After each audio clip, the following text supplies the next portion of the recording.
Students from Chattanooga State's Media Club went over the edge last weekend. And will the U.S. Supreme Court overturn a affirmative action? We've got those stories and more on Today at ChattState.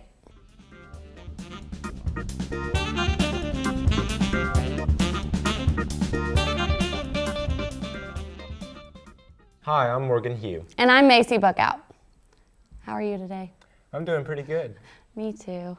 For the first time in almost 10 years, Supreme Court justices are weighing this critical question: should race play a role in college admissions? The real question that seemed to emerge today, though, has affirmative action essentially run its course? Joe Johns reports.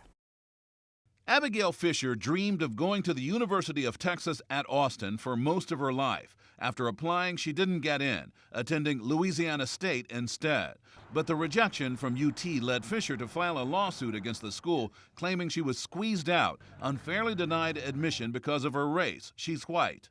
After arguments in her case before the court, she gave a short statement. I hope the court rules that a student's race and ethnicity should not be considered when applying to the University of Texas. Here's how the admissions process at UT works. The top 10% of each high school class statewide gets in automatically.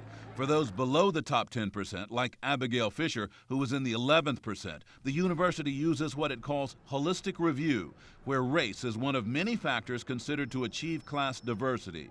Chief Justice John Roberts questioned whether there is any way to measure when a university had reached the right diversity mix, in sync with Abigail Fisher's lawyers, who argue the University of Texas did not have narrowly tailored and defined goals for their diversity program.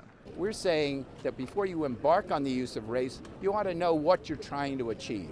Justice Ruth Bader Ginsburg said the big question was whether the program admitting top students from Texas high schools wasn't enough diversity by itself. The university's president says no. There is not a business or a school in the country that if they needed 10 new employees and said, let's take resumes, got 500 resumes, and then just said, go take the top 10 grade point averages, that's who will select. No interest in, do you have experience in the field? Do you have leadership?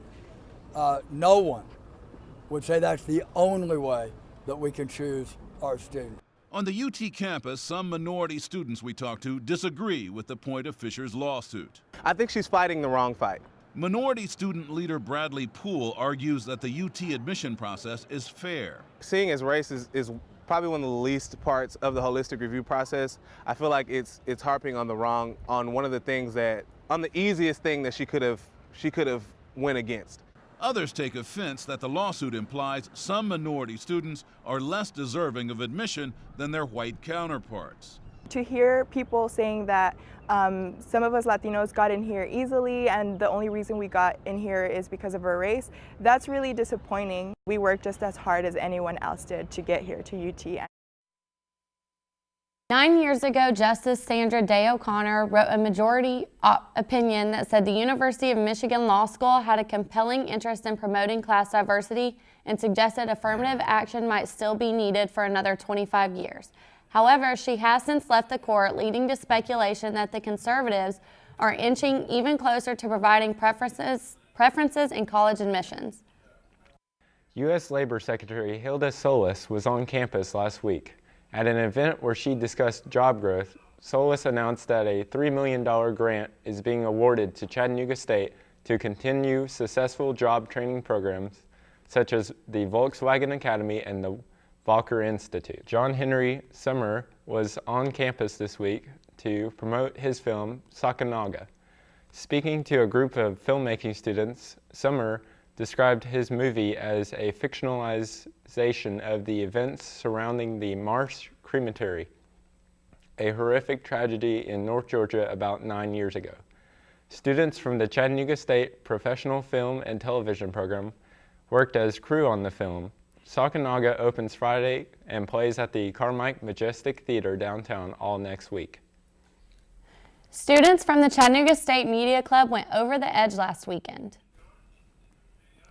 Students and other participants rappelled down the side of the SunTrust Bank building wearing GoPro cameras as a part of a fundraiser put on by River Rocks and the Boy Scouts of America. River Rocks is a 10-day celebration of outdoor activities that ends the weekend with all-day events at Coolidge Park on Saturday. Wow, would you do that, Morgan? I think I probably would. I like to climb and rappel. I think I would too. It'd be fun. Now let's take a quick look at this weekend's weather. Here's Casey. Hey, thanks, Morgan. This weekend, it's going to be cool, high 60s, clear through next week. So let's get out there and see some of the River Rock events, but be sure to grab a jacket because it's going to be chilly. Back to you. Thanks, Casey. Well, that's it for today at Chat State. Be sure to check us out each week online and on Comcast Cable 3. Have a great day.